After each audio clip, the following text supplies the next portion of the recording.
penso que pelas cajadas já todos perceberam que estamos em Sintra. E o que eu tenho diante de mim é o mais antigo cartaz turístico impresso em Portugal. Isto representa o Porto de Lisboa, com os vapores, com os seus penachos de fumo, e em cima as três coisas melhores que nós tínhamos, isto é de 1907, que tínhamos para mostrar a quem nos visitasse. A Batalha, os Jerónimos e, bem ao centro, Sintra com o Castelo da Pena. E aquele outro cartaz é o mais antigo cartaz de Sintra. É um cartaz engenhoso, porque tem uma série de letreiros, um em francês, outro em inglês, outro em português, outro em espanhol, outro em alemão, que são frases que se disseram sobre Sintra. Um francês, um Deillot, chamou-lhe a oitava maravilha do mundo. O Byron, numa frase ficou célebre, um Éden glorioso, quer dizer, um bocado de paraíso. O Gil Vicente diz que era um jardim do paraíso terreal. Isto é o que diz o cartaz, mas não é bem o que diz o Gil Vicente. O Gil Vicente disse que foi um presente que o rei Salomão deu a um rei de Portugal, tirando um retalho ao paraíso terreal. Depois há um ditado espanhol e, finalmente, uma frase do Richard Strauss, que é esta: é aqui o verdadeiro jardim do Klingsor. Ora, como sabem, o Klingsor é aquele mago que aparece na ópera O Parsifal. Portanto, e tem realmente aí um jardim fantasmagórico, um jardim que não é deste mundo. Há muitas outras frases, são todas no mesmo género, esta ideia de que Sintra não é deste mundo. Sintra é algo que nos transporta a uma região paradisíaca, uma região de uma natureza diferente da nossa, indescritível. O velho Pinho de Leal diz: Sintra não se pinta nem se escreve, sente-se. E é assim. É claro, isto hoje está um pouco mudado, porque, enfim, hoje há o ruído dos automóveis, há as águas encanadas, há tudo isso, mas Sintra continua a ser um lugar ímpar. Um paraíso. Ora, o que eu queria dizer-lhe é que paraísos destes demoraram muito tempo a construir e destroem-se em pouco tempo. Justamente este paraíso sintrense, aqui por esta janela vocês avistam a silhueta do Palácio Real. Não é o Palácio Real o monumento mais antigo de Sintra. O monumento mais antigo é o Castelo dos Mouros, que vem realmente da época dos Mouros, portanto é anterior a Portugal. Claro que depois a vila ficou deserta naquelas lutas terríveis, foi tomada, perdida, retomada, reconquistada, e lá em cima ficou deserto, mas a população vai se estendendo no sopé do monte e no século XV, no princípio do século XV, o rei Dom João I faz construir aquele palácio.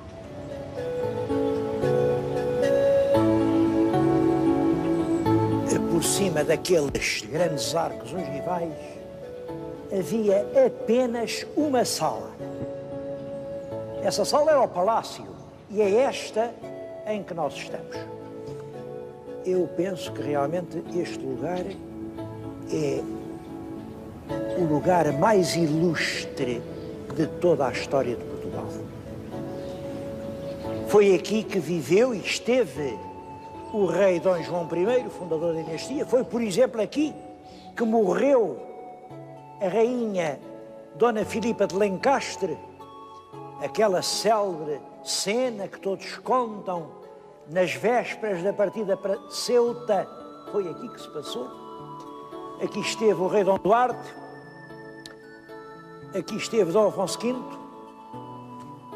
Dom João II, Dom Manuel. Foi aqui que chegou a notícia da descoberta da Índia. É, de facto, o ponto central dos períodos mais gloriosos da nossa história. Bom, mas há muitas outras lembranças da ínclita geração. Eu gostava que vocês vissem porque tem importância, o teto da Sala das Pegas. Há uma lenda, a lenda é que o Dom João I estava aqui, enfim, embrulhado numa dama, numa atitude assim menos conveniente, e a rainha viu, o rei compôs-se depressa e disse, não, olha que era por bem. E as moças do paço começaram todas a dizer, olha, afinal era por bem, aquilo era... E o rei, irritado com a indiscrição das moças, mandou pintar o teto das pegas. Bom, é claro que isto é uma lenda. Estas lendas nunca são nem completamente verdade, nem completamente mentira. A verdade é outra. De facto, Dom João I adotou uma divisa, por bem. O que ele fez foi por bem. Porque Dom João I era acusado de ter pegado naquilo que não lhe pertencia, a coroa de Portugal, que era de um irmão mais velho, o infante Dom João. Mas ele sempre disse, pois é, mas eu tive que me fazer coroar por bem. E lá está ele, lá está a pega, a ave que rouba tudo, numa mão a rosa, há quem diga que era a rosa vermelha da casa de Lancastre, e a legenda das suas boas intenções. O palácio está cheio de recordações comoventes. Por exemplo, vocês vão ver agora o teto da capela. É do tempo de Dom João I, um teto mudéjar. Os mudéjares eram os trabalhadores, os artesãos moriscos, descendentes de mouros, que continuavam a trabalhar. Tudo o que ali está é ainda da época de Dom João I. E é uma recordação do tempo em que uma grande parte da população da região era morisca. Uma história que se conta é que foi aqui que Camões leu os seus Lusíadas ao rei Dom Sebastião. O rei estaria sentado além, aliás, era realmente aquele o Banco Real, e Camões foi lendo, canto a canto, o seu poema. É uma história muito bonita, muito enternecedora, mas é uma história que não só não é verdade, como não podia ter sido. Os Lusíadas são um poema de afirmação política, cheia de protestos contra os políticos que ocupam os lugares para roubar o pobre povo, cheia de acusações aos ministros de Dom Sebastião, que ocupam os lugares para satisfazer os torpes vícios, e é claro que nada disso podia ter passado. Aliás, é o próprio Camões quem, no fim dos Lusíadas, dirigindo-se ao rei, diz que nunca o conheceu. Mas eu que falo humilde, baixo e rudo, de voz não conhecido nem sonhado, da boca dos humildes sei contudo que o louvor sai às vezes acabado. Bom, esta história, portanto, esta não foi verdadeira, mas outra que também se conta, e que essa deve ter sido, é que foi além que Dom Sebastião assistiu ao seu derradeiro conselho. Foi aqui que disse aos fidalgos da sua corte que ia embarcar para a trágica aventura de Alcácer Quibir. Disse que era uma informação que lhes dava, não lhes pedia a opinião, ele sabia tudo e, como sabem, foi e nunca mais voltou. Depois de Alcácer Quibir vêm os Filipes e, como calculam, os Filipes não viviam aqui. E depois dos Filipes vem a Restauração e os Braganças, mas também os Braganças preferiam o sol alentejano e as caçadas em Vila Viçosa. Aliás, o segundo Bragança, esse viveu aqui 9 longos anos, mas viveu como prisioneiro. Em 1668, uma revolução palaciana roubou-lhe o trono e tirou-lhe a rainha. E desde então viveu prisioneiro. Os últimos anos de vida passou-os aqui, neste estreito cárcere. E diz-se que estes tijolos poídos estão gastos dos passos do rei cativo. Quem vem a Sintra à procura de história, quando chega ao século XVIII, sente-se um pouco desapontado, porque aqui pouco há do século XVIII. O século XVIII deu tanto em toda a parte e aqui realmente não. Aquela casa, a casa que agora estão a ver, foi feita, transformada pelo Marquês de Pombal. Era uma casa manuelina, mas o Pombal fez aquelas obras que veem. E é pouco. Bom, mas isto tem uma explicação. É que o século XVIII, por um lado, toda a primeira metade é Dom João V, e claro, Dom João V é Mafra, e na segunda, já nos finais, é as Caldas, e depois é o Pombal é o Eiras, e finalmente com a Dona Maria é que é Luz. Entre Mafra, Oeiras, que é Luz, não ficou lugar para Sintra, porque as pessoas vinham para Sintra atrás do rei, e quando o rei cá não estava, as pessoas também não vinham. Portanto, o século XVIII é um século, de certo modo, em que Sintra não saiu da penumbra em que caiu com o Dom Sebastião. Mas aí chega ao século XIX. Com o século XIX vem o romantismo. E, de facto, Sintra é o lugar ideal para conversarmos sobre o romantismo. O romantismo está ligado à primeira Revolução Industrial.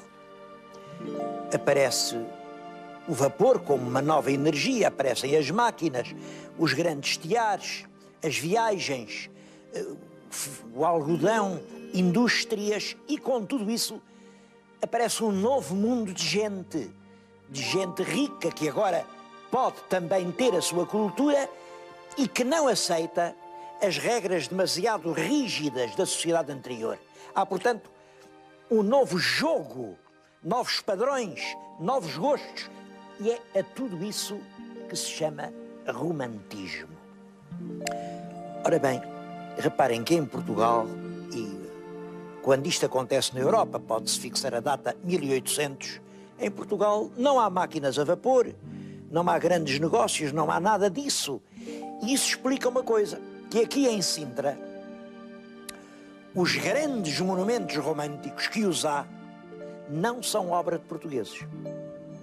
Os 3 maiores monumentos românticos de Sintra são este Palácio de Setiais, dentro do qual neste momento nos encontramos, são o Palácio do Monserrate e São Apena. Ora bem, os Setiais são obra de um holandês, um cônsul da Holanda que esteve aqui, que fez grandes negócios, andou metido na indústria dos seguros, andou metido na navegação, fez muita coisa e fez este palácio. Depois ele mudou de mão e o que podem hoje ver no exterior, 2 pavilhões iguais, unidos por um arco, está ligado, aquele arco é de 1802 e marca uma coisa, uma visita régia aqui ao paço do cônsul Guildemester. Veio aqui o príncipe regente, que veio a ser o Dom João VI, com a mulher, que era a princesa Carlota Joaquina. É isso que está explicado naquela grande legenda em latim que veem no arco. E vejam o gosto daquele arco. Aquilo é a nossa arte, 1802, no princípio do século. Ainda não, o arco não consegue ser romântico, mas estes salões, sim, são bem o gosto romântico. É a decoração de um diplomata holandês. O Monserrate foi feito por 2 ingleses. Primeiro há uma primeira parte feita por um Gerard de Visme e depois é um homem que foi até feito Barão de Monserrate, depois Visconde de Monserrate, um Francis Cook, Um inglês que tinha negócios no Oriente e que, portanto, estava fascinado com essa imagem oriental. Reparem que o Monserrate, aquele torreão, tudo aquilo não é português. É a imagem da abundância e de uma fartura da alta burguesia vista por um inglês enriquecido no comércio oriental. Bom, o terceiro monumento é de longe o mais importante. E esse decidiu a história de Sintra. É o Palácio da Pena. Mas isso é melhor irmos até lá.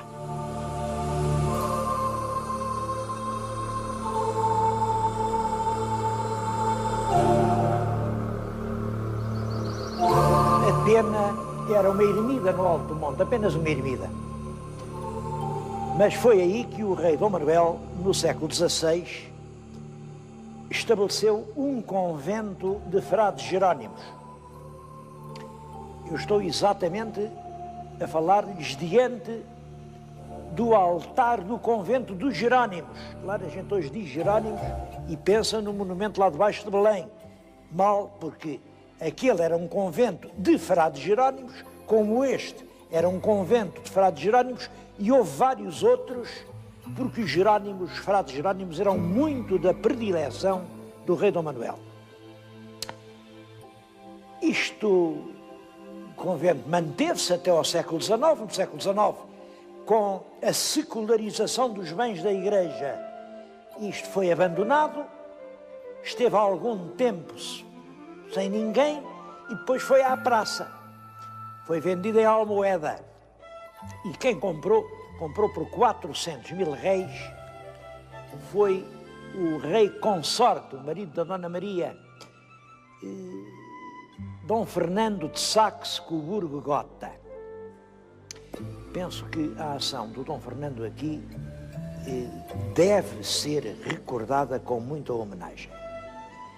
Numa altura, estava-se no tempo do Mata-Frades, estava-se no tempo de um anticlericalismo furioso. Isto é tudo na altura da Revolução de Setembro, da belenzada, das fações mais radicais e quase antimonárquicas.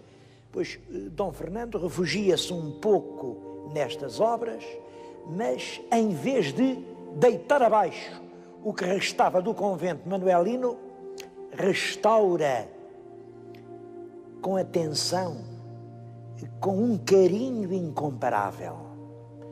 Isto que está em pé é genuíno, é manuelino, mas está em pé porque Dom Fernando o preservou. No claustro à volta, ele manteve as celas dos frades. É claro que pôs lá os quartos onde eles faziam eles, família real, a sua residência de férias. Ainda hoje se podem ver coisas comoventes. Lá está a cama da rainha e o ramo que ela trouxe da missa do último domingo de Ramos, tudo isso se pode ver. Mas aquilo são as antigas celas dos frades jerónimos. Mais do que isso, Dom Fernando, o príncipe alemão, é o primeiro a prestar aqui, cerca de 1840, uma homenagem às navegações portuguesas. O vitral da capela estava partido, claro, os temporais tinham levado tudo. E ele mandou, em Nuremberg, pintar um vitral de homenagem às navegações portuguesas. Lá se vê o Vasco da Gama, com o seu navio e a Torre de Belém. Lá está El Rei Dom Manuel, que numa almofada tem o convento da Pena. Lá está São Jorge porque o Dom Fernando de Saxe era o comandante em chefe do exército, que tinha por patrono São Jorge, e lá está finalmente Nossa Senhora da Pena. Acho que este exemplo de um príncipe estrangeiro que chega aqui e preserva assim o património português é uma lição. Aliás, toda a ação política de Dom Fernando seria notável. Para aumentar o conventinho restaurado, o Dom Fernando construiu depois um palácio ao gosto romântico. distinguem-se ainda hoje perfeitamente a parte do convento e a parte do palácio. Bom, é claro que se pode discutir se este palácio é bonito ou é feio, porque de facto um palácio, enfim, de gosto germânico, parece um palácio das Valquírias aqui no país dos Saloios. Não há dúvida que há um contraste.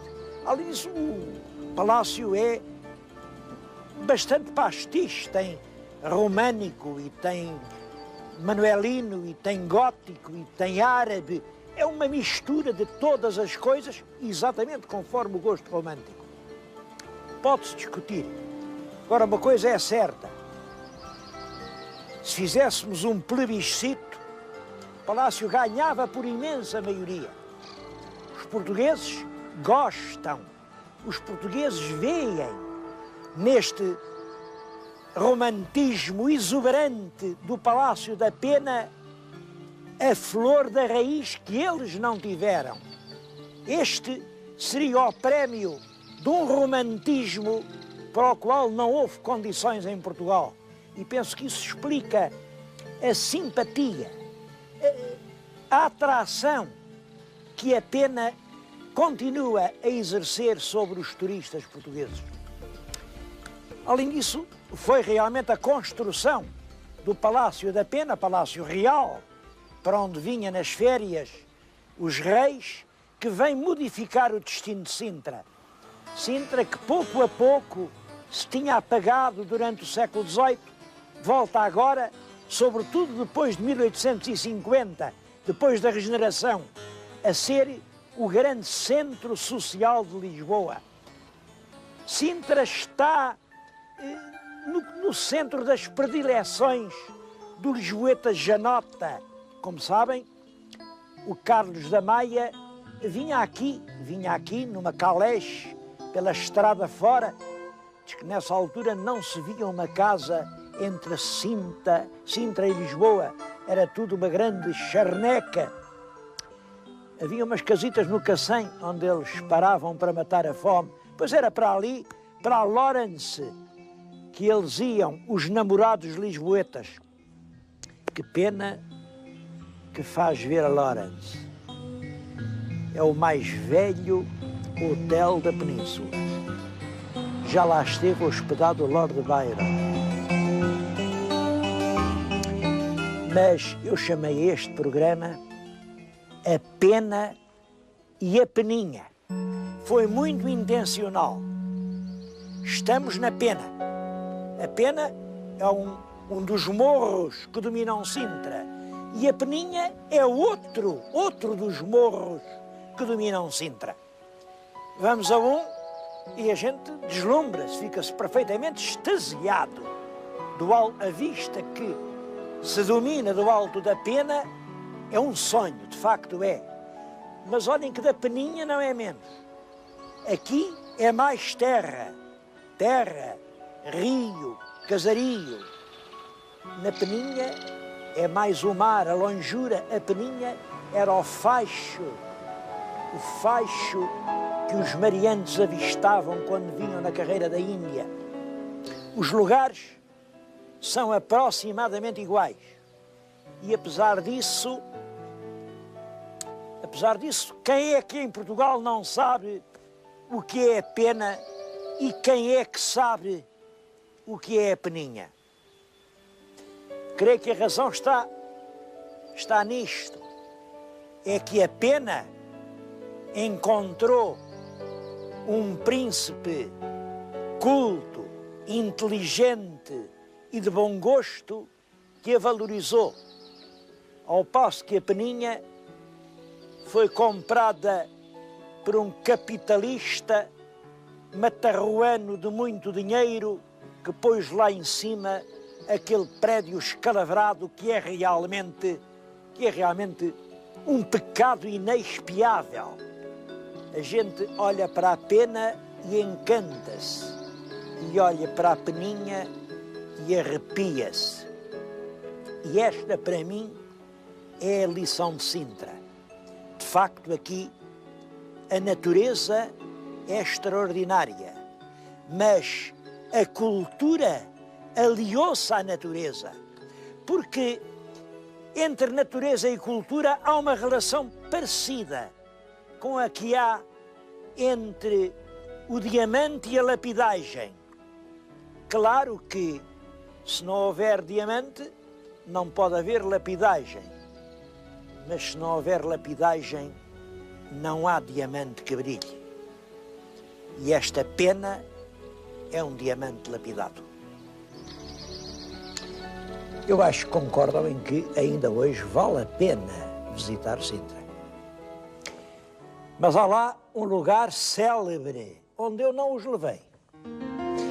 E não os levei não é porque não mereça a pena, é porque só por si aquele lugar justifica um programa.